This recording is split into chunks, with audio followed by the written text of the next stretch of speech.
अशोक चौहान। डरा हुआ नेता। ये जो इलेक्शन कमीशन है, ये भाजपा का सबसे बड़ा कार्यकर्ता है। और यहाँ के जो अभी अभी बीजेपी में गए हुए जो लीडर है, डरपोक लीडर, ईडी सीडी को डर के जो गए, हमारे तरफ तो आपको नहीं आना है ना, अजित पवार जी है। दूसरा बोलेंगे नहीं, हमको हिंदुत्ववादी विचार बहुत पसंद है ना, हम बाला साहब ठाकरे को बहुत मानते थे। अच्छा कोई बात नहीं, हमारे पास शिंदे साहब है। देश के सर पे जो ये राक्षस बैठे वाला है, उसको उतार देना चाहिए। निवडणूक आयोग को हाथ में लेके ज्ञानेश्वर राव बहुत बड़े कार्यकर्ता हुए, उनको भी बाद में राज्यपाल बना दिए जाएंगे। वासो के पास भाजपा जाके खड़े रहती है, 50-54 के पास ये शिंदे जाके खड़े रहते हैं, और 40-45 पे अजित पवार जाके खड़े रहते हैं। ये मुसलमान कभी भी संघ भाजपा के साथ खड़ा नहीं होगा, तो फिर उसको डाइवर्ट करो। कांग्रेस का जो है महानगर पालिका में दबदबा था एक, क्योंकि ज़्यादा लीड से आप यहाँ पर कांग्रेस थी। तो सर क्या ये दबदबा अशोक चौहान की वजह से था या फिर कांग्रेस का अपना था? जब से आप देखते हैं मोदी केंद्र में है, यहाँ पे फडणवीस है, तो महाराष्ट्र पूरा मिट्टी में मिल गया है। स्वागत है आपका द साउथ टाइम्स से। मैं हूँ जैद अहमद। आज के इस पॉडकास्ट में हमारे साथ professor doctor Yashpal Bhinge sir मौजूद है, जो कांग्रेस के लीडर भी हैं। सबसे पहले सर ने आपका कीमती वक्त हमें दिया, उसके लिए बहुत बहुत शुक्रिया सर। जी।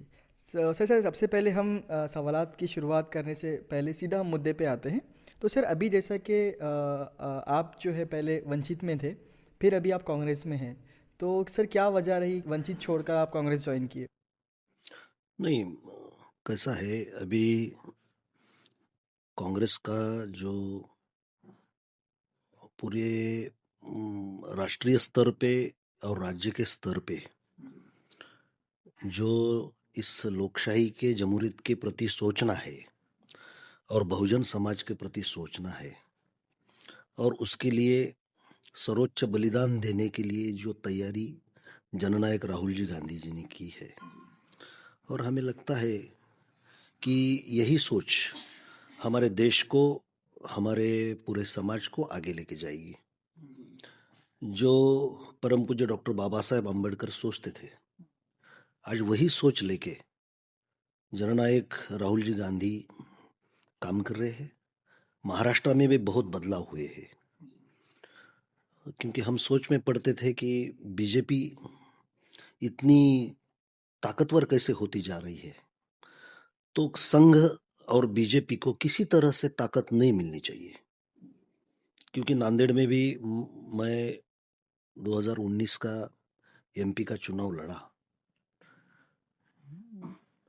उस बार बीजेपी का चुन के आया चिखलीकर।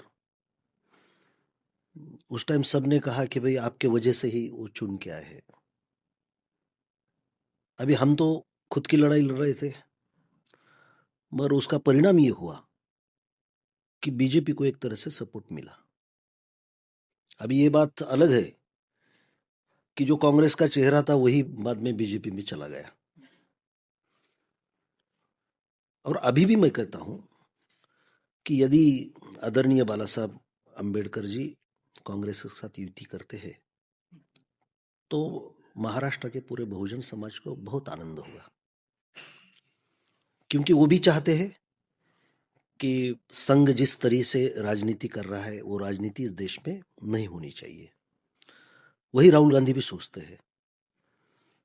तो राष्ट्रीय स्तर पर ये अलायंस होनी चाहिए, क्योंकि बाला साहब अम्बेडकर जी भी बहुत अच्छे सोच वाले लीडर है। मैं उनके प्रति तो बहुत आदर व्यक्त करता हूं। कहीं भी उनके वजह से ही हमारे जैसे इंटेलेक्चुअल्स ये राजनीति में आए हैं। मगर अभी जो देश की मांग है कि किसी भी तरह से देश के सर पे जो ये राक्षस बैठे वाला है, उसको उतार देना चाहिए। मैं ये द्वेष के भावना से नहीं बोल रहा हूं। भारत के लोकशाही प्रति मेरे कुछ विचार है, मेरे कुछ व्यवहार है, और मैं चाहता हूं कि जिस तरह से राजनीति चलनी चाहिए, जिसमें सबका जुड़ाव होना चाहिए, सबका सहभाग होना चाहिए और अच्छे विचारों के लोग आने चाहिए। जब से आप देखते हैं मोदी केंद्र में है, यहाँ पे फडणवीस है, तो महाराष्ट्र पूरा मिट्टी में मिल गया है। आज राजनीति में अच्छे लोग आने को तैयार नहीं है। केंद्र में जो राजनीति है वो तो पर्यावरण से लेके बेरोजगार तक सबकी कत्लेआम करने वाली राजनीति चल रही है। यहाँ पे सिर्फ मुसलमानों के डरा के राजनीति नहीं चल रही है, यहाँ तो आम आदमी डरा हुआ है। क्योंकि जब आग लगाते हैं आप तो सब घर जलते हैं, खाली उसका मकान हम जलाने लगे हैं ऐसा नहीं रहता है। तो हम फुले शाहू आंबेडकरी विचारधारा के लोग हैं, हम मानवता को मानते हैं। यह देश समन्वय पे खड़ा है, क्योंकि अशोक सम्राट ने काम किया, उसके बाद का नाम अकबर सम्राट का ही आता है, जिन्होंने एक कल्चर बढ़ावा दिया और समन्वय की राजनीति की। अलग अलग धर्मों से जो लोग आते हैं उनमें एक समन्वय हो, साहचर्य हो, सौहार्द हो, और उसे गंगा जमुना तहजीब कहते हैं। ये गंगा जमुना तहजीब ही हटाने का काम संघ और मोदी करने जा रहे हैं। कौन किस धर्म का है ये अलग बात है, मगर वो अच्छा आदमी होना चाहिए। अगर वो अच्छा आदमी है, अच्छा इंसान है, तो वो धर्म अच्छा है। धर्म बोले तो ये कुछ ऐसा आकाश में उड़ने वाली चीज नहीं है। हमारे व्यवहार में धर्म है, जो धारण करता है वो धर्म है। तो हम हिंदू है, मगर हम अच्छे हिंदू है। हम संघ के हिंसक हिंदू नहीं है, लोगों का द्वेष करने वाले हिंदू नहीं है। हमारा जो हिंदुत्व है वो अहिल्यादेवी होलकर जी का हिंदुत्व है, छत्रपति शिवाजी महाराज जी का हिंदुत्व है। हमारा हिंदुत्व ज्योतिराव फुले जी का हिंदुत्व है। हमारा हिंदुत्व संतों का हिंदुत्व है। तो अच्छा हिंदू बनाने के लिए भाजपा काम कर रही है ऐसा आपको लगता है? बिल्कुल नहीं लग रही। और बहुसंख्यक लोग जिस तरह से राजनीति करते उसका प्रतिक्रिया अल्पसंख्यक समाज देता है। मैं जिस कॉलेज में पढ़ाता हूं वहां पे नरहर कुरुंदकर बोल के बहुत अच्छे विचारक थे, बहुत बड़े विचारक थे। उनका एक वाक्य मुझे याद आया है कि बहुसंख्यक जिस तरह से कल्चर को डेवलप करना चाहते हैं उसकी प्रतिक्रियाएं अल्पसंख्यक देते हैं। मेरा गांव है, मेरे गांव में यदि मराठा समाज की तादाद ज्यादा है तो मराठा समाज जैसा सोचता है, जैसा बर्ताव करता है, उसकी प्रतिक्रियाएं अल्पसंख्यक समाज से आती है। तो यह बहुसंख्यकवाद किसी को निपटाने के लिए नहीं है, बहुसंख्यकवाद अच्छा कल्चर गढ़ाने के लिए है। और ये हिंदुओं को मालूम है, क्योंकि बहुत सालों से हम बहुत अच्छी तरह से मिलजुल कर यहाँ पे रह रहे थे, जिसको मैं गंगा जमुना तहजीब कहा हूं। तो ये वही कल्चर को मार देना चाहते हैं। तो ये राजनीति कहाँ है? राजनीति में अच्छा इंसान बनाने की कोशिश है। गांधी की राजनीति देखिए, कार्यकर्ता को अच्छा इंसान बनाने की राजनीति थी। भगत सिंह की राजनीति देखिए, अच्छा इंसान बनाने की राजनीति है। मोदी जी की इसमें कुछ दिखता है आपको? फडणवीस की राजनीति में ऐसा कुछ दिखता है आपको? और हमारे संविधान का विचार जो है वो धर्मनिरपेक्षता, बोले तो धर्म है भाई आपके घर पे, सार्वजनिक जीवन में उसका उच्चार करने की जरूरत नहीं, आवश्यकता नहीं है। अभी तो खुलेआम किसी एक धर्म का उठाव करने का, दूसरे की प्रताड़ना करने का काम चल रहा है। यह संविधान के खिलाफ है और ये तो संविधान के विरोधी लोग हैं। तो ये लड़ाई आसान नहीं है, क्योंकि धर्म एक आफू की गोली है, ऐसा मार्क्स भी बोले थे, है ना। धर्म की नशा अलग टाइप की नशा होती है। तो उससे उठकर इंसानियत के बारे में सोचने के लिए समाज को तैयार करना, ये राजनीति का मूल उद्देश्य है। मुझे अगर आपने कहा कि भाई आपके राजनीति का उद्देश्य क्या है, तो मेरे राजनीति का उद्देश्य प्रबुद्ध समाज निर्माण करना। तो तो ये अभी राहुल जी हम जो सोचते हैं वही राहुल जी सोच रहे हैं, और बहुत से लोग इस देश में सोच रहे हैं। उनका लिंकेजेस करना चाहिए, तो इस देश में बहुत अच्छी बात अ, भविष्य में बन सकती है। नहीं तो अभी बहुत बुरे मंजर पे जाने कैसे कैसे मंजर आने लगे हैं, लोग गाते गाते चिल्लाने लगे हैं। तो ऐसा ही मंजर है अभी का। तो इसमें से बाहर कौन करेगा? ये पर्यावरण क्या है बोलते हैं उसको, नेचर ने नहीं किए वाला है, ये इंसानों ने किए वाला है। तो इंसान इकट्ठा आके इसको बदल सकते हैं, इस पे हमारा विश्वास है। फिर मेरा अगला सवाल आपसे ये है, जैसा कि अभी नांदेड़ में हम देखेंगे यहाँ पर एमपी जो है वो कांग्रेस के है और जो एमएलए हैं हमारे वो शिवसेना और बीजेपी के अलायंस के हैं। सर ऐसे में क्या लगता है आपको कि जनता का मूड क्या है और आपका आकलन इसके ऊपर क्या कहता है? अभी जनता के मूड का कौन देख रहा है भाई? अभी आप चलिए मेरे साथ किसी भी गांव में चलिए, महायुति का सरकार है। बच्चों को पूछिए कि ये सरकार अच्छा है क्या, तो नहीं बोलेगा वो। किसान को पूछिए, क्योंकि अच्छा लगने के लिए आप काम करना पड़ता भाई।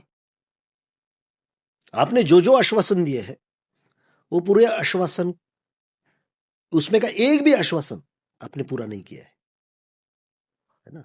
अब तो कर्ज मुक्ति देने वाले थे किसानों को, अभी तो अजीत पवार जी ने खुला बोल दिया कि नहीं नहीं वो भरना पड़ेगा आपको बस, है ना। तो इसलिए आज लोगों के मन में महायुति के सरकार के खिलाफ वोट करने का आवाज है, मगर अभी उनका वोट वहां तक जा रहा ही नहीं है, वोट चोरी हो रही है। ये तो अंतर्राष्ट्रीय स्तर पे भी मान्यता उसको मिली है, मीडिया ने, अंतर्राष्ट्रीय मीडिया ने उसको उठाया है, हमारे देश की नाचक्की हुई है। पर आपको एक मैं बात कहना चाहता हूं कि आपने अच्छा अभी क्वेश्चन भी पूछा है। तो जैसा कि एमपी के इलेक्शन में आपने देखा कि महाविकास आघाड़ी जोरों शोरों से जीत गई, है ना। तो एक खड़बड़ से जग गए, उनको लगा कि लोग अपने साथ नहीं है, तो उन्होंने क्या किया, पार्टियां फोड़ने का काम किया। जो राजकीय परिवार थे वो भी उन्होंने फोड़े। उसके बाद भी उनको लगा कि ये नहीं होता है, तो लोगों के मत उन्होंने चुराने का काम किया है ना। अभी का इलेक्शन, हाल ही का इलेक्शन देखिए आप भोकर जाइए, आप मुदखेड़ जाइए, ग्राउंड पे उतर के लोगों को पूछिए, लोग कह रहे हैं कि हमने इनको वोट ही नहीं दिया, ये कैसे क्या रहे। और यहाँ के जो अभी अभी बीजेपी में गए हुए जो लीडर है, डरपोक लीडर, ईडी सीडी को डर के जो गए हैं, है ना, कांग्रेस की धरोहर को बाजू को रखते हुए एक्सट्रीमिस्ट पार्टी के साथ जिन्होंने खुद को जोड़ा है, तो वो तो कहते हैं कि हमारे पास आओ, हम कुछ चुन के लाएंगे आप। तो आपके पास क्या जादू की छड़ी है? बोले तो जनता का वोट जो है उसकी अभी जरूरत नहीं है राजनीति के लिए। जनता के वोट की जरूरत नहीं है तो फिर कार्यकर्ता की क्या जरूरत है? कार्यकर्ता भी संभालने की जरूरत नहीं है। पैसे बांटने के लिए सिर्फ हर गांव में 2 लोग भी चलते हैं, तो कार्यकर्ताओं की जरूरत नहीं, ना सभा की जरूरत है, ना भाषण की जरूरत है, ना मुद्दों की जरूरत है। तो अभी हम बहुत बुरे समय से गुजर रहे हैं, तो इसमें अगर बदलाव लाना है तो सबको इकट्ठा काम करना की जरूरत है। अच्छे सोच वाले लोग एक जगह आने चाहिए, और इसलिए अलायंस जरूरी है, ऐसा मैं मानता हूं, है ना। कि हम पहले देखेंगे कांग्रेस का जो है महानगर पालिका में दबदबा था एक, क्योंकि ज़्यादा लीड से आप यहाँ पर कांग्रेस थी। तो सर क्या ये दबदबा अशोक चौहान की वजह से था या फिर कांग्रेस का अपना था? देखिए अभी भी दबदबा है, दबदबा है, इसीलिए तो छोटी छोटी आघाड़ियां खड़े कर रहे हैं, क्योंकि यहाँ पे 50% के लगभग मुस्लिम काउंसलर है, उसके बाद दलित काउंसलर है। मुसलमान कभी भी संघ भाजपा के साथ खड़ा नहीं होगा, तो फिर उसको डाइवर्ट करो।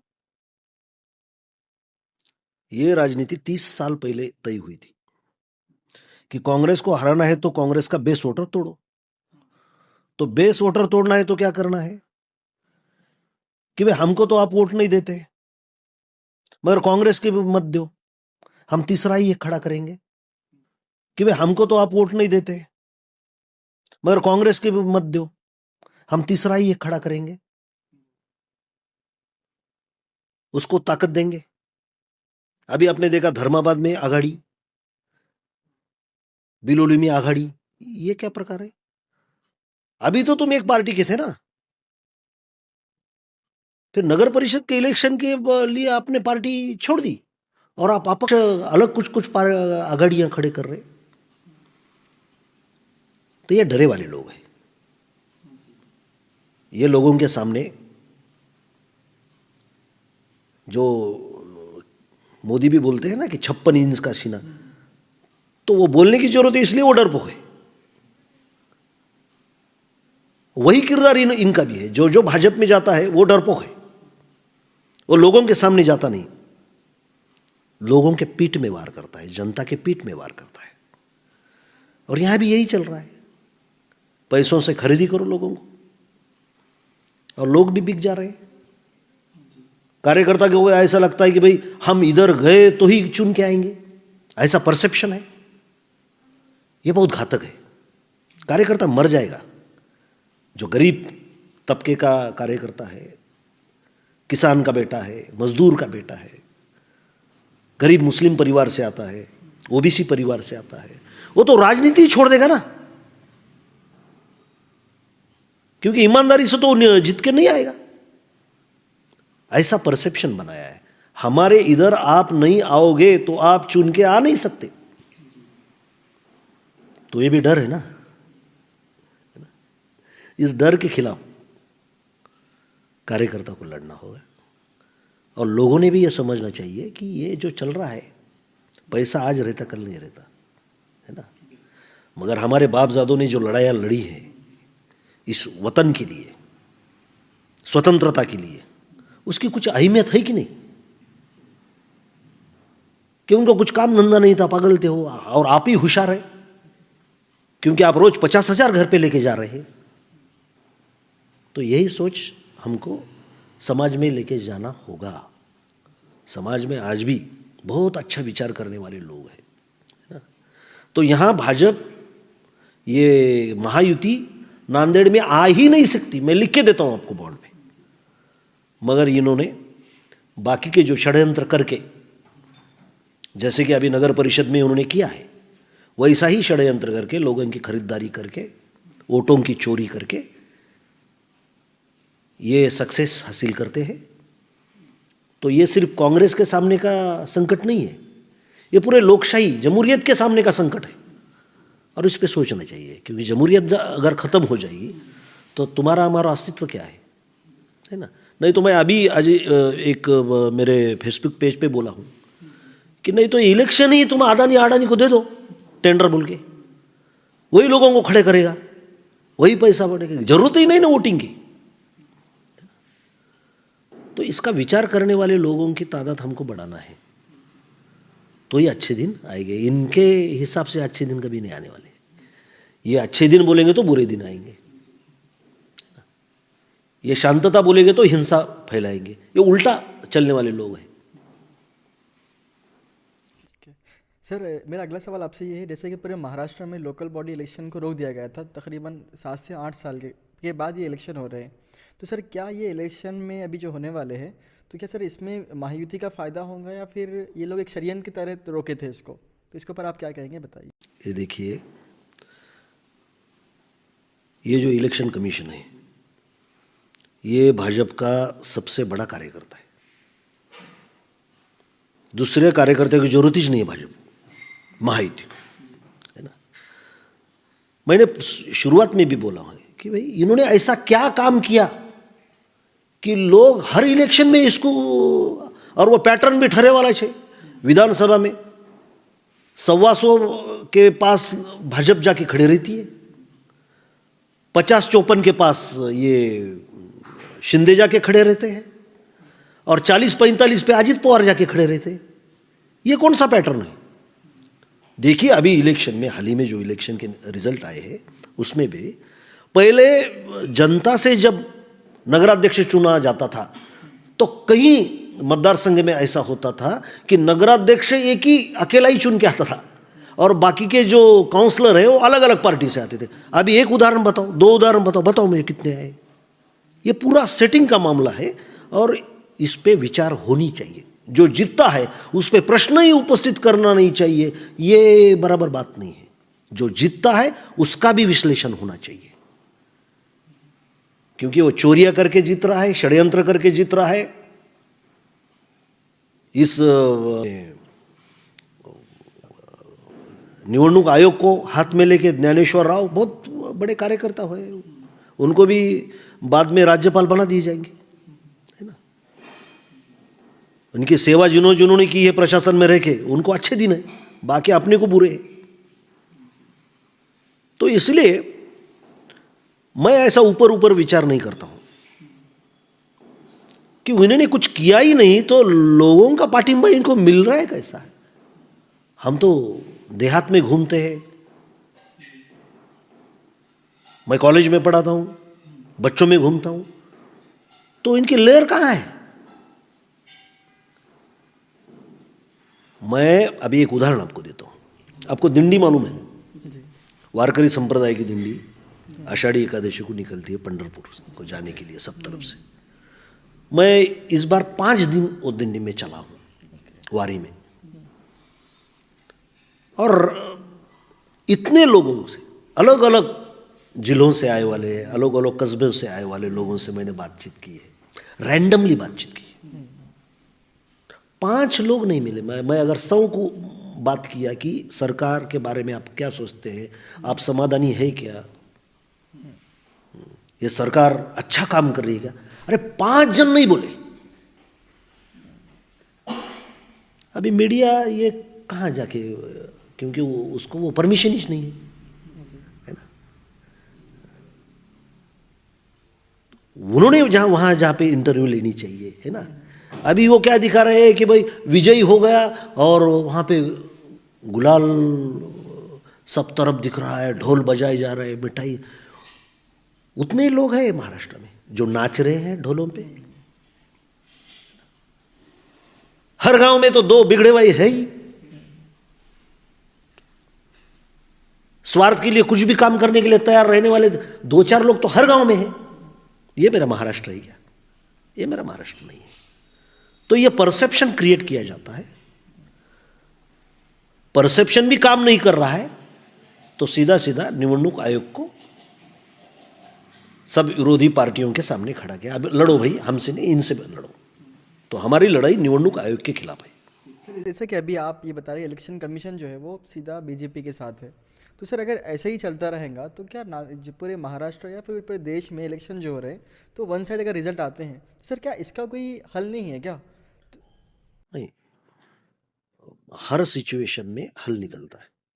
ऐसी कौन सी भी सिचुएशन नहीं रहती कि इसका कोई हल नहीं है। तो इसका भी हल निकलेगा, क्योंकि जब लोग इनके पीछे जूते लेके निकलेंगे ना, है ना। आप अभी भी देखिए, चुन के आए वाला आमदार का चेहरा देखिए। अभी नागपुर में जब ये मुख्यमंत्री बन के आए तो नागपुर के लोगों को पूछिए, उनके स्वागत के लिए कितनी भीड़ इकट्ठा हुई थी, है ना। इनको भी मालूम है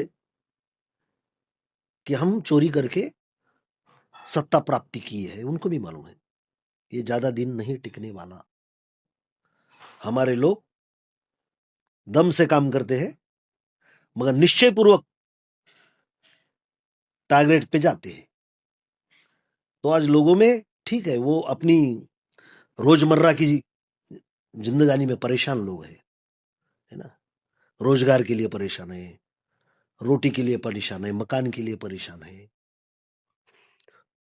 खुद के बच्चों को सुरक्षित करने के लिए परेशान है, वो माइग्रेट हो रहा है। उसमें वो ये जज्बात भूल गया है। मगर जब उसको मालूम ये होगा कि हमारे ये पूरे जो आज बुरे दिन आए हैं इसके लिए जिम्मेदार कौन है, तो इनको घूमना मुश्किल हो जाएगा, मैं आपको बोलता हूँ, है ना। क्योंकि कुछ भी ये जो भांडवली फेज है ये कायम स्वरूपी नहीं रहती। जब अंग्रेजों के ज़माने में भी गांधी को भी लोग बोलते थे कहाँ जाएंगे, ये बहुत ताकतवान है, इनका सूरज डूबता नहीं है ना। तो आप तो डंडा लेके निकले हैं, कहाँ से ये हार जाएंगे, कहाँ से वो हमको स्वतंत्रता देंगे, ये वही जब भी लोग बोलते थे, है ना। मगर आज़ादी तो दी ना गांधी जी ने, दे दी हमें आज़ादी, बिना खड़ग बिना ढाल, साबरमती के संत तूने कर दिया कमाल। ये पूरे अहिंसक लोग हैं, यही विचार हमारे मिट्टी का विचार है।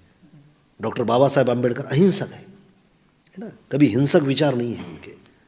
भगत सिंह जी ने भी एक सिर्फ जो मर्डर के इसमें वो थे तो उसके बारे में भी उन्होंने लिखा है, बम का तत्वज्ञान ये नाम का उनका ऐसे है, उसमें उन्होंने लिखा है कि बम फोड़ के परिवर्तन नहीं होगा, है ना। तो ये हमारे मिट्टी में घुला हुआ तत्व है वो, तो उसी तत्व को लेके हम बदलाव लाएंगे। सर अभी हम जैसा कि अभी कुछ दिनों में लोकल बॉडी इलेक्शन है, महानगर पालिका इलेक्शन है, तो सर थोड़ा सा हम लोकल बॉडी इलेक्शन के ऊपर हम बात करते हैं। सर जैसे कि अभी हम देख रहे हैं कि जो कांग्रेस के जो माजी नगर सेवक है, जो एक्स कॉरपोरेटर्स है, वो अभी अलग अलग पार्टीज में चले जा रहे हैं। तो सर क्या वजह है इनके जाने की, और फिर आप लोग इनके जाने के बाद पब्लिक के लिए क्या मैसेज देना चाहेंगे? नहीं, ये देखिए, जिसने ठान लिया है जाना है तो उसने सोच लिया है कि अपने राजनीति का उद्देश्य क्या है ना। मैं जब लोकसभा लड़ा था उसके बाद मुझे भी भाजपा के न्योते आए थे, तब तो विधान परिषद भी मिलती थी, मुझे तो भोकर लड़ो बोल रहे थे। विधानसभा हम पूरा संभाल लेते। उनको मैंने कहा कि 3 पुश्तों से हम समाजवादी विचार के लोग हैं। मेरे दादाजी फ्रीडम फाइटर थे, है ना। हम मधु लीमे जी के विचारों के साथ रहे, जॉर्ज फर्नांडिस के विचारों के साथ रहे, मधु दंडवती जी के विचारों के साथ रहे। तो उनको हमने कह दिया, क्योंकि हमारा उद्देश्य अलग है। तो अभी लोगों ने भी सोचना पड़ेगा कि हमारा जो सदर जिसको हमको चुन कर देना है उसका राजनीति का उद्देश्य क्या है।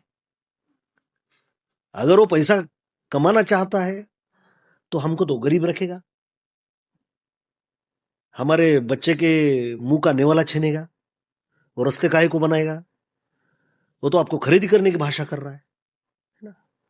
तो जाने वाले जो लोग हैं तो उनको तो हम टाटा बाय बाय कर रहे हैं, अच्छी बात है। जीरो से स्टार्ट करो, ये राहुल जी बात कर रहे हैं। नहीं सर, इससे तो कांग्रेस कमजोर हो रही है। नहीं, कमजोर अभी कौन, विरोधी पार्टी का कौन आपको ताकतवान लग रहा है ना। ताकतवान उसे कहते हैं कि विपर्यस्त परिस्थिति में जो वहां पे डट के मुकाबला करता है, उसे ताकतवान कहते हैं। डरपोक लोगों को आप ताकतवान बोल रहे हैं। अशोक चव्हाण ताकतवान लीडर है ऐसा आप मानते हैं क्या? मैं नहीं मानता, है ना। तो इसलिए जो जा रहे हैं उनको कोई रोक नहीं सकता, क्योंकि उन्होंने ठान लिया है, उनके राजनीति का उद्देश्य उनको मालूम है। हमको नए बच्चे मिलेंगे, ऐसा थोड़ा ही होता है। आपको लगता है कि ये भाजपा वाले बोलते हैं कांग्रेस खत्म हो जाएगी तो खत्म हो जाएगी? ऐसा नहीं होता है, क्योंकि कांग्रेस एक मिट्टी से जुड़ी हुई पार्टी है। कांग्रेस लोगों के जज्बात से जुड़ी हुई पार्टी है ना। कांग्रेस ने इस देश के लिए बलिदान दिया है, कांग्रेस ने त्याग किया है, कांग्रेस के पास विचार है, कांग्रेस के पास देश का संविधान है, कांग्रेस के पास गांधी की विचारधारा है और व्यवहार का तत्व है। और ये फेज जाएगी तो अच्छा है। अभी हमारे बच्चों को अगर मैं बोलूंगा कि भाई तू पैसे लेके वोट कर, तो गालियां देगा वो, है ना। बदलाव तो सृष्टि का नियम है ना। बदलाव होगा और अच्छे लोग जुड़ रहे हैं। आप एक तरफा बोल रहे हैं, एक तरफ लोग जा रहे हैं मगर दूसरी तरफ भीड़ की भीड़ आ रहे हैं।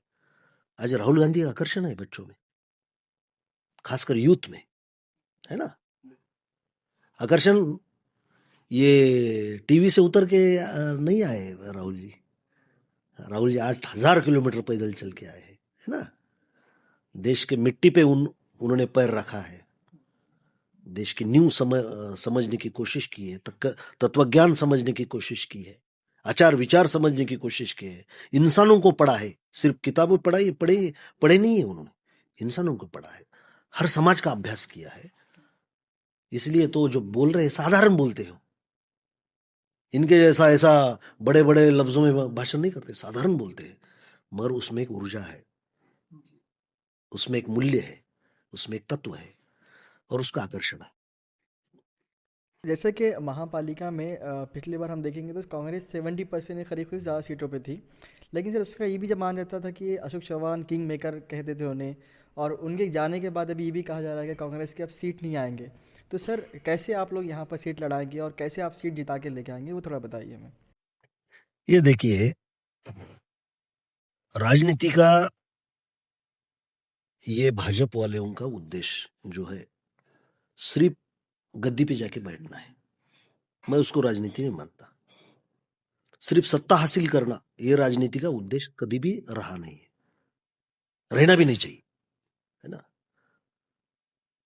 और फिर गद्दी प्राप्त करना है तो उसके लिए जो कुछ करना है, साम दाम दंड भेद नीति मूल्य पूरे बाजू को फेंक कर, इंसानियत कुचल कर, है ना, झगड़े लगाकर हमारी रोटी सेकना, यह हमारी राजनीति नहीं है। यहां पे अशोक चौहान ने जो बोया है वही अभी उगा है। अभी हम देखते हैं कि आप देगलूर नाके पे जाके देखिए, वहां पे इनके काउंसलर ज्यादा थे। कौन काउंसलर आता था, कैसे आता था? अच्छा विचार करने वाला आदमी काउंसलर बनने के लिए सोचता है? कभी नहीं सोचता है ना। क्योंकि अगर आप कहोगे कि एक आधे यूथ को, बच्चे को, कि भाई आप काउंसलर के लिए खड़े, अरे अपना काम है क्या वो? उसके लिए तो करोड़ों रुपए चाहिए भाई। तो इन्होंने एक ही आश्वासन दिया है कि हम देंगे, हम आपको चुन के लाएंगे, फिर हम जैसा बोलेंगे वैसा आपको करना पड़ेगा। तो राजनीति में अर्थकारण ज्यादा है, समाजकारण नहीं है, समाज सेवा नहीं है ना। आप किसी भी बस्ती में जाके देखिए, ड्रेनेज की व्यवस्था देखिए, रास्ते की व्यवस्था देखिए, शिक्षा देखिए, आरोग्य देखिए, लाइट का देखिए, पूरे समस्या ही समस्या है। बोलो तो 76 साल हो गए हमारे जमहूरियत को, लोकशाही।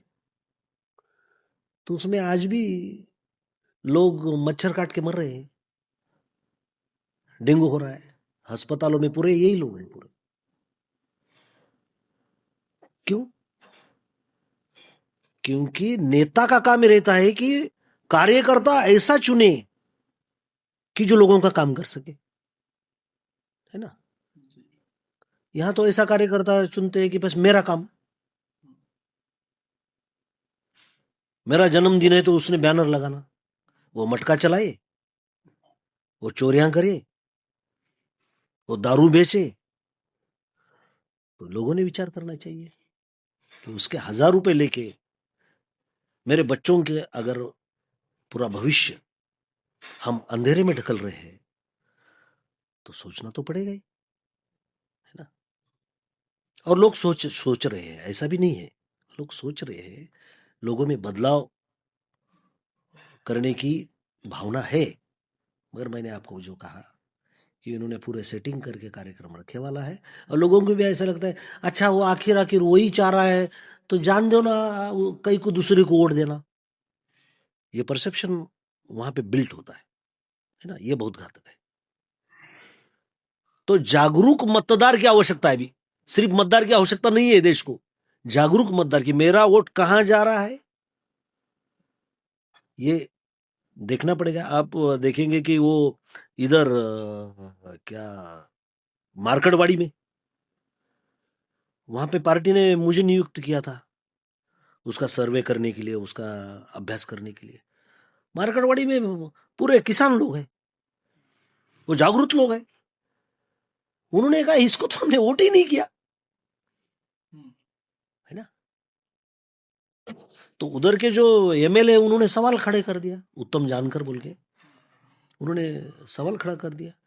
कि हम यहाँ पे डमी में वोटिंग लेके देखते तो उनको वहां पे अड़ाया गया। क्यों डरते आप? लेने दीजिए ना वोटिंग, है ना। अच्छा, उसके बाद क्या किए, बीजेपी वाले ने वहां पे सभा का आयोजन किए। क्या जरूरत है? हम निवडणूक आयोग को सवाल कर रहे हैं तो बीजेपी क्या उसका प्रवक्ता है क्या? और मैं उस सभा के सभा जब हो रही, सभा के दौरान वहां था। गांव के 9 लोग थे और बाहर से लाए वाले 1900 लोग थे। सिर्फ 9 लोग थे गांव के। और बाद में हम जब नाना पटोले प्रदेशाध्यक्ष थे, हम वहां गए तो पूरे लोग आ गए। उन्होंने तो बड़ा स्टेज, बैनर, इसका फोटो, उसका फोटो, ये कटआउट्स, ये वो, पैसा है, उसके सिवा कुछ भी नहीं है। तो ये लड़ाई बहुत अलग स्तर पे जा रही है। और ये अभी सिर्फ पार्टियों की लड़ाई नहीं है, ये जनता की मूलभूत हक की लड़ाई है। सर एक सवाल मेरा ये है आपसे कि अभी कांग्रेस पे एक बहुत ब्लेम लगाया जाता है कि कांग्रेस जो है बीजेपी की बी टीम है, क्योंकि हमने परसों एक एक्स माजी नगर सेवक का इंटरव्यू लिया था, तो उन्होंने ये कहा है खंडार में जो अभी नगर अध्यक्ष जो चुनकर आया है वो कांग्रेस और बीजेपी की टीम की बी टीम की वजह से वो चुनकर आया है अलग से। तो वहाँ पर पहले हमेशा हमारा चुन के आता था, इसका हमारा गिराने के लिए वो लोगों ने अलाइंस करके ये किया है। और सर एक सवाल, एक ब्लेम ये भी होता है आपके साथ कि अब तक ये कहा जाता है कि जो नांदेड़ में महानगर पालिका में कांग्रेस थी उस वजह से अभी तक नांदेड़ का डेवलपमेंट नहीं हुआ। तो सर ये जो इल्ज़ामात आप पे लगते हैं, ब्लेम जो आप पे लगते हैं, तो सर इसके ऊपर आप क्या कहेंगे? नहीं, मैं ऐसा नहीं बोलूंगा कि हमारे पे ब्लेम लगता है और हम उसको ठुकरा दिए, ठीक है। क्योंकि मैंने अभी कहा, अशोक चौहान जी की ये राजनीति ऐसी थी, है ना। कमजोर जो लोग हैं, किसी भी तरह से जो पैसा कमा के लोगों पे छाप डालने वाले जो लोग हैं, जिनके पास विचार नहीं है, वो इनके कार्यकर्ता ही थे। अभी कांग्रेस करवट बदल रही है, ये एक बात। दूसरी बात, ऐसे आप कंधार की बात कर रहे हैं तो वो मेरे बाल मित्र है, हम बचपन के दोस्त हैं। वहां पे जो नगराध्यक्ष हुए शाहजी नड़गे, उनका पूरा परिवार कांग्रेसी परिवार है और पहले से वो लड़ते आए हैं। उनके माताजी भी नगराध्यक्ष थे, पिताजी भी नगराध्यक्ष, तो उनके घर में एक परंपरा है। अभी कैसा है, किधर की भी सीट चुन के नहीं आना, क्योंकि विरोध ही खत्म करना है ना।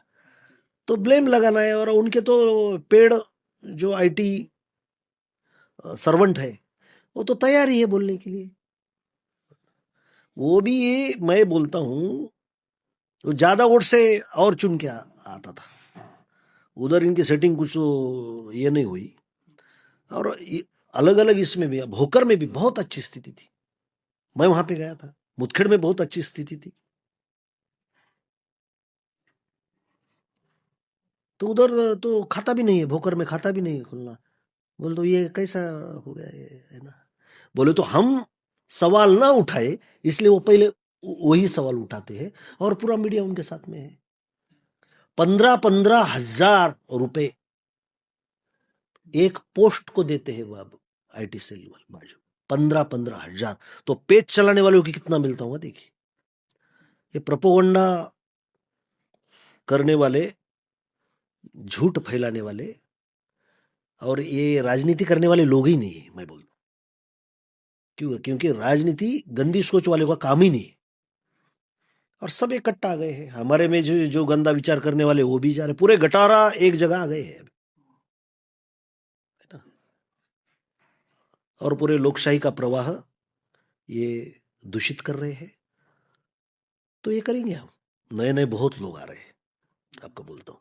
और राहुल जी का चेहरा देख के एक बार बोलिए भला कि ये भाजपा की बी टीम है, जिन पे 38 गुने दाखिल है अभी तक, है ना। तो कौन है फिर? बोले तो राहुल जी का एक तो कैरेक्टर पूरा उन्होंने धूमिल करने का प्रयास किया शुरुआत में, है ना। उनको मालूम था कि ये बंदे में ताकत है, इसलिए तो उसका चरित्र हनन करने की कोशिश की थी, मगर वो अंगारों पे चले हैं, है ना। उन्होंने ये सब परसेप्शन को बाजू को रखते हुए खुद का कैरेक्टर लोगों के सामने रखा है। और लोग कांग्रेस पार्टी का नहीं भी रहा कार्यकर्ता, तो आज राहुल गांधी का वो चाहता है, उसको आकर्षण है, क्योंकि उस बंदे में दम है, उन्होंने काम किया है और सबको लेके साथ में लेके चलने का जो उनका प्रयास है, तो आज के घड़ी में ये बहुत आदर्शवत है। तो इसलिए तो बोलते ही वाले हैं, किसी को भी बोलेंगे, आपको भी बोलेंगे इनको क्या है, इसको खरीदी कर ला, उसको खरीदे, हर एक की कीमत है। Every man has his own price. इस तत्व पे आधारित इनकी राजनीति। तो हम इसको दखलंदाज करते, ध्यान भी नहीं देते। एक सवाल मेरा ये है, जैसा कि अभी ये नांदे में चर्चा चल रही है कि अशोक चौहान जो है वो अपक्ष पैनल लड़ाने वाले हैं, अपक्ष उम्मीदवार को लड़ाने वाले हैं। तो सर ये जब चीज़ों पे आप कैसे अपने टैकल करेंगे, कैसे आप इसके ऊपर इसको फेस करेंगे? नहीं नहीं, वो तो मैं अपने आपको कहा ना कि हमको मालूम है ना वो क्या कर रहे हैं, क्योंकि उनके साथ में रहे वाले भी कार्यकर्ता है, वो जानते हैं कि इलेक्शन जीतने के लिए वो क्या क्या करते हैं, सब हमको जानते हैं। हम भी रणनीति तैयार कर रहे हैं, है ना। और रणनीति तैयार करते हुए भी अभी हमारे जो प्रदेशाध्यक्ष है हर्षवर्धन दादा सपकाल, उन्होंने ये भी कहा है कि एक तरफ हमको जीत के लिए प्रयास करना है, मगर दूसरी तरफ हमारा कार्यकर्ता अच्छे सोच के लिए काम करे, वो सेवा में रहे। ये कौन करेगा? बाहर का क्या आदमी करेगा क्या? वो नेता को करना पड़ेगा ना। कार्यकर्ता घड़ाने का काम किसका है? लीडरशिप का है। वही विजनरी होना चाहिए। लीडर अगर वो विजनरी नहीं है तो कार्यकर्ता कहां से विजनरी है? लीडर है अगर डीलर है तो कार्यकर्ता लीडर कैसा बनेगा? वो भी डीलर ही बनेगा ना। तू बड़ा डीलर तो एक छोटा डीलर, यही हो रहा है। तो हम ये इसका भी ध्यान रखेंगे कि सिर्फ जीत हासिल करना नहीं, हमारा प्रयास ये भी है कि समाज में अच्छा संदेश जाए, अच्छे विचार जाए, अच्छे कार्यकर्ता हमारे साथ जुड़े। नहीं तो आज भी कोई भी भाई हाँ पार्टी क्या दे रही, तो भाई हम कुछ देने वाले नहीं, देने वाले उधर है। वो चोरों के गलियारों में जाओ, इधर मत आओ, यही काम में आएगा। क्योंकि तुम 1,000 देंगे तो 5,000 दे रहा, तुम 5,000 देंगे तो 10,000 दे रहा। वो क्या सोयाबीन बेच के ला रहे क्या? पूरा खा खा के। कभी आपने सोचा था क्या, मैं अभी आपको क्वेश्चन पूछता हूं, कि महाराष्ट्र की बिल्डर लॉबी सुसाइड कर रही? 20 साल पहले यदि आपके पिताजी को कोई बोलता था कि ये जो सरकारी कंत्राटदार है, जो बिल्डर लोग हैं, वो सुसाइड करेंगे, तो आप हंसने लगते थे, है ना। ये परिस्थिति आज 10 लाख करोड़ रुपए का कर्ज है महाराष्ट्र में। टेंडर कितना हो रहा है? 1 किलोमीटर का टेंडर कितना होना? बृहन मुंबई में, उपनगर मुंबई में 62 करोड़ रुपए 1 किलोमीटर का टेंडर है। 62 करोड़ रुपए 1 किलोमीटर का। सोने का बना रहा है क्या? हीरे डाल के बना रहा है, चमक रहा है, क्या है भाई, है ना। आप चलिए मेरे साथ, कल मैं आपको लेके जाता हूं।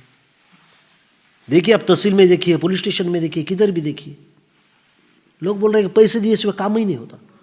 खुले खुले मांग रहे हैं पैसे। यहां पे तलाटी ने वो अपना अतिवृष्टि का पैसा आया था, आपको याद है ना, वो बातमी पढ़ी ना आपने? तो उसके 2 जोरू थे, एक के नाम पे उन्होंने 1 करोड़ डाल दिया, दूसरी जोरू खड़े रह गई कि उसको डाला है, उसने वो ओपन कर दिया, तो मालूम हो गया कि इतना ओपनली बोले तो डर नहीं है कुछ भी, प्रशासन पे इनका कुछ भी अंकुश नहीं है। और आप बाकी का तो आपको सब मालूम है कि नांदेड़ में गुनहगारी किस तरह से बढ़ रही है। हम जब कॉलेज में थे, अब मैं तो यहाँ ही पढ़ा बड़ा हूँ, पूरा नांदेड़ देखा है मैंने 40-45 साल में। कभी तो एक आधा मर्डर होता था, आज रोज ही मर्डर है, रोज ही फायरिंग है। इसका पॉकेट मार दिया, उसका मोबाइल, ये तो आम बात हो गई है।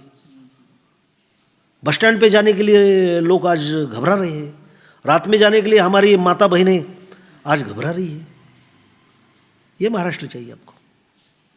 और ये तो बड़े बड़े बात है ना। अपने परसों फुटबॉल प्लेयर आया था, देखो, हाँ, मेसी, तो लोगों की प्रतिक्रिया देखो, सबने बूम कर दिया था, ये गणपति बाप्पा, भगवान बचाए भाई, है ना इनको। इनको लगता है कि बुरे इसमें अपने को भगवान ही बचाने वाला है। जो नेता होता है वो किसी ही धर्म का नहीं होता है। नेता नेता होता है, वो राष्ट्र का होता है, वो पूरे समाज को होता है ना। पूरे समाज को, पूरे कौम को लेकर उसको चलना पड़ता है। मेरा धर्म मेरे घर में है। जब मैं राजनीति में आता हूं तो हर धर्म के लोगों को, हर बिरादरी के लोगों को, हर संप्रदाय के लोग को ये मेरा नेता है, मेरा लीडर है, ऐसा लगना चाहिए। ऐसा अभी लगता है आज के दौर में क्या चल रहा है तो आपको मालूम है। तो ये घबराने की कोई बात नहीं है। हम हमारे प्रयास, हमारे मूल्य, हमारे नीति तत्वों पे आधारित ही करेंगे। इनको कितने चोरियां करना है, क्या करना है, करने दीजिए। लोग देख रहे हैं और समय भी बदलते जा रहा है ना। तो लीडर का ये काम होता है कि सिर्फ गद्दी तक जाना नहीं, तो अच्छा समाज बनाने के लिए कोशिश करना, ये भी लीडर का काम होता है। और दुर्दैव से ये महाराष्ट्र में अभी तो नहीं हो रहा है ना। अभी देख रहे हैं, एक ही उदाहरण आपको दूंगा। कळमनुरी हिंगोली जिला में है, तो अभी उनके विधान परिषद शिंदे गुट के जो आमदार है, उनके घर में का कोई तो खड़ा था, वो जीत के आए। तो उसके बाद उन्होंने जो प्रदर्शन किया, उनकी देह बोली और उनकी जो अश्लीलता पूर्वक जो हावभाव, वो देखने लायक था। वो रील का विषय है भाई, है ना। वहां से कौन चुन के आता था? कॉमरेड विठ्ठलराव नाईक। 3 बार वो आमदार रहे वहां से। तो थैली में रोटियां डाल के एसटी से वो मुंबई जाते थे। आखिरी तक कबीलू के घर में रहे। उनके परिवार का कोई भी अभी राजनीति में सक्रिय नहीं है। उन्होंने स्टेट नहीं बढ़ाई। हमारे यहाँ गुरुनाथ कुरुडे जी कंधार के, वहां पे उस्मानाबाद में हमारे उद्धवराव पाटिल थे। उधर सांगुला में गणपतराव देशमुख थे। हमने खत्म कर दी है राजनीति। आज तो ऐसा है कि एक आधा महापुरुष भी आके खड़े रहेगा तो उसको वो जीतेगा कि नहीं, उसके बारे में प्रश्न चिन्ह रहेगा। तो दोनों भी तरफ से है। जनता में भी जागृति की आवश्यकता है, और दूसरी तरफ ये जो षड्यंत्र पूर्वक वोट चोरी का काम कर रहे हैं, निवडणूक आयोग को हाथ में लेके काम कर रहे हैं, उसके बारे में भी हमको जागरूकता की आवश्यकता है। सर, मेरा एक सवाल ये है आपसे कि जैसे कि अभी नांदेड़ में यहाँ पर बीजेपी भी है, एमआईएम है, कांग्रेस है, और सर वंचित बहुजन आघाड़ी है, और एनसीपी अजीत पवार की जो पार्टी है अभी, वो भी बहुत संघर्ष कर रही है। उनके भी बहुत सारे उसमें भी बहुत सारे लोग जा रहे हैं। तो सर, ये तमाम पार्टीज़ के रहते हुए कांग्रेस के आप ज़्यादा से ज़्यादा सीट यहाँ पर कैसे लेकर आएंगे? देखिए, इसमें 2 बातें हैं। ये सीधा सीधा संघर्ष गांधी विरुद्ध गोडसे का है। मैं एकदम आसान भाषा में बोल रहा हूँ।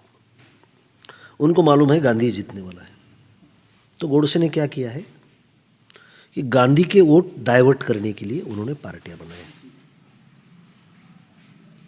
तुमने शिवसेना को फोड़ दिया, तो राष्ट्रवादी को फोड़ने की क्या आवश्यकता थी? क्योंकि फोड़ना और उसको समाप्त करना। तुम देखिए, तुम राजस्थान में देखिए जाके, पंजाब में देखिए, तुम झारखंड में देखिए, आसाम में देखिए, बिहार में भी अभी नीतीश कुमार कितने देर टिकेंगे मेरे को मालूम नहीं है। तो तोड़ना, पार्टी की शक्ति को ध्रुवीकरण करना और उसको खत्म करना, है ना। हमको लोगों को बताना पड़ेगा कि सीधी सीधी लड़ाई देखो। तुम डाइवर्ट होकर देखेंगे तो मर जाएंगे। फिर गांधी हारेगा, गोडसे जीतेगा। और उनको भी ये मालूम है गोडसे कभी नहीं जीत सकता। तो फिर हमारे बहुजन समाज के जो लोग बोलते थे नहीं हम पुरोगामी विचार है, तो अजित पवार है भाई। हमारे तरफ तो आपको नहीं आना है ना, अजित पवार जी है। दूसरा बोला नहीं हमको हिंदुत्ववादी विचार बहुत पसंद है ना, हम बाला साहब ठाकरे को बहुत मानते थे। अच्छा कोई बात नहीं, हमारे पास शिंदे साहब है। ये बहुत सोची समझी चाल है, और इनका गुस्सा जायज है। आप इतिहास अगर पढ़ोगे तो गुजरातियों के साथ हमारे संघर्ष हुए। बोले तो मैं भारत का एक नागरिक हूँ, मैं गुजरात के बारे में बोल रहा हूँ, इतिहास के जो संदर्भ है वो लेके बोल रहा हूँ, नहीं तो आप फिर कुछ तो अलग उसका अर्थ निकालेंगे। क्योंकि संयुक्त महाराष्ट्र की जब लड़ाई लड़ी गई तब उनको बम्बई गुजरात को जोड़नी थी, और हमारे यहाँ 107 लोगों ने हुतात्मा दिया है ना, और बम्बई महाराष्ट्र से हमने जोड़ दी। अपने आप हुआ क्या? नहीं, लोगों ने बलिदान दिया है। मुरारजी भाई देसाई जब बड़े लीडर थे गुजरात, उनके गाड़ी के सामने हमारे लोग, मराठी आदमी, हमारे मराठी लोग, मराठी समाज के गिर गए। खुद का बलिदान देके महाराष्ट्र हमने गढ़ाया है।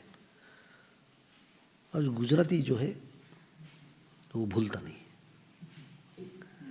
अभी भी शिवाजी महाराज के बारे में उधर क्या बोलते हैं देखिए, क्योंकि शिवाजी महाराज ने सूरत लूटी थी, उसके कारण बहुत अलग अलग है, वो इतिहास में मैं नहीं जाऊंगा, पर उनका गुस्सा है। तो इसलिए बंबई को कमजोर करना है। अभी देखिए ये नगर परिषद क्यों चाहिए हमको, वो पूरा मैं बोला ना मैनेजमेंट लगा के, क्योंकि अभी लोगों को ऐसा लगना कि अरे इसको तो कोई हरा ही नहीं सकता, तो आसानी से बंबई हाथ में आ जाए, है ना। मराठी मानुस वो बोलने को बोलता है फडणवीस, मगर उसको अच्छा नहीं लगता है, और वो अगर बोलेगा तो उसका जो आका बैठे वाला है गुजराती आका, उसको अच्छा नहीं लगेगा, है ना। तो इसलिए कौन सी भी हालत में बंबई उनको छीनना है। तो इसलिए मतदार को ऐसा लगना चाहिए, टीवी वाले ऐसा बता रहे कि हाँ दंदनीत विजय, महाविकास आघाड़ी का पूरा सुपड़ा साफ। लोगों ने बोला अरे साले ये तो कभी जीतेंगे नहीं, जीतेगा तो यही जीतेगा, तो हमारा वोट हम कहीं को इसको दे, जीतने वालों को देना, ये मानसिकता रहती है, ये परसेप्शन तैयार कर रहे हो। इसके बाद तुम बंबई का देखो और क्या क्या होता है। बंबई को कमजोर करना ये फडणवीस की प्राथमिकता है, ये ध्यान में रखिए, है ना। और बाकी आप फडणवीस को खुश करने के लिए इधर के सब लोग अभी, है ना, हम भी जीत के लाए, उसको मेरे बंबई लाओ बोल रहा हूँ, बाकी के इसकी भी उसमें इंटरेस्ट नहीं, उसको मालूम है कैसे आए वाले, है ना। तो उनका ध्यान है बस सिर्फ बंबई में। अब देखना अभी अभी बहुत कुछ होने वाला है। तो आपका जो प्रश्न था कि नांदेड़ में कांग्रेस लोगों के मन में कांग्रेस है, मैं बोल रहा हूं अभी भी, है ना। आप अपने मोहल्ले में घूमिए, पैसों के लिए कुछ भी कर सकते हैं ऐसे किरदार के कितने लोग हैं। मैं मेरे गांव में देखता हूं 4, 5, 10, उससे ज्यादा नहीं। आज भी लोगों को लगता है वो मुसलमान हो, हिंदू हो, सिख हो, ईसाई हो, बौद्ध हो, अरे हमारे संस्कार में ये बात है कि भाई पैसा सब कुछ नहीं है। इसीलिए तो आप देखना ना, मुसलमानों में भी फकीरों की बहुत अहमियत है। हिंदुओं का तो भगवान ही शंकर है, वो शमशान भूमि में रहता है, वो फकीर है, और फकीरों ने ही संस्कृति को बनाया है, निर्माण किया है ना। तो ये मोहल्ले के 5-10 लोग, गांव के 5-10 लोग, ये महाराष्ट्र नहीं है। ये 5-10 लोग वही नाचते रह रहे हैं, दारू पी रहे हैं, वही पैसों के लिए कर रहे हैं, मगर 90% हमारा गांव आज भी विचार करने वाला, सोचने वाला गांव है, और कांग्रेस से जुड़ा हुआ है। इसलिए तो आपने देखा है ना, वसंतराव चव्हाण साहब कालवश हुए, वो वसंतराव चव्हाण साहब, उस बारे में वैसा अभी क्या है, कैसी लड़ाई लोगों ने हाथ में ली थी। अभी भी मैं कहता हूं महानगर पालिका की लड़ाई लोगों ने ही हाथ में लेना है, लेंगे लोग। ठीक है सर, बहुत बहुत शुक्रिया सर। अभी हम आपके साथ एक गेम खेलेंगे, अच्छा, रैपिड फायर का, जिसमें आपको एक लाइन में डिस्क्राइब करना है। तो सर सबसे पहला नाम जो है प्रकाश अम्बेडकर। बहुत सीधा बात करने वाले और बहुत बोले तो क्या बोलते हैं उसको, कुछ भी दिखावा नहीं करने वाले, ऐसे ज़मीन से जुड़े हुए और अच्छे सोचने वाले लीडर है। जी। अजीत पवार, किधर भी जा सकते हैं, अशोक कुछ चौहान, तत्व नहीं है, अशोक चौहान, डरा हुआ नेता, प्रताप पाटिल चिखलीकर, अपॉर्चुनिस्ट नेता, फारूक अहमद, विचार वाला, हमारा मित्र है, जी, अच्छा विचार करने वाला है, रविंद्र चौहान, अच्छा यंग डायनेमिक है। हेमंत पाटिल,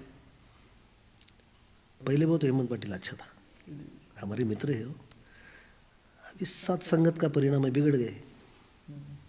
दीपक सिंह रावत, नहीं, उनकी मेरी पहचानत नहीं है उतनी। सैयद मोइन, नहीं, अच्छा संघर्षशील नेता है। आखिरी नाम अब्दुल गफ्फार। नहीं, अच्छा है, लोगों से अच्छा जुड़ा हुआ है उनका। बहुत बहुत शुक्रिया। ये थे हमारे साथ doctor professor Yashpal Bhinge sir, जिन्होंने बताया कि आने वाले जो महानगर पालिका इलेक्शन है उसमें कांग्रेस कैसा लीड करेंगी, यहाँ पर कांग्रेस कैसे, यहाँ पर कांग्रेस ज़्यादा सीट्स आएंगे और कांग्रेस ने नांदेड़ के लिए क्या क्या काम किया, और जो लोग अभी कांग्रेस छोड़कर जा रहे थे, अलग अलग पार्टीज़ में जा रहे हैं, उनके लिए भी बताया कि वो लोग क्यों जा रहे हैं और क्यों उनके लिए, मतलब अगर वो जाने के बाद भी कांग्रेस से कोई डर नहीं है। कांग्रेस पहले भी यहाँ पर ताकतवर थी और अभी भी ताकतवर थी। तो सर बहुत बहुत शुक्रिया आपका कीमती वक्त हमें देने के लिए। मिलते हैं एक नए पॉडकास्ट के साथ, तब तक के लिए शुक्रिया।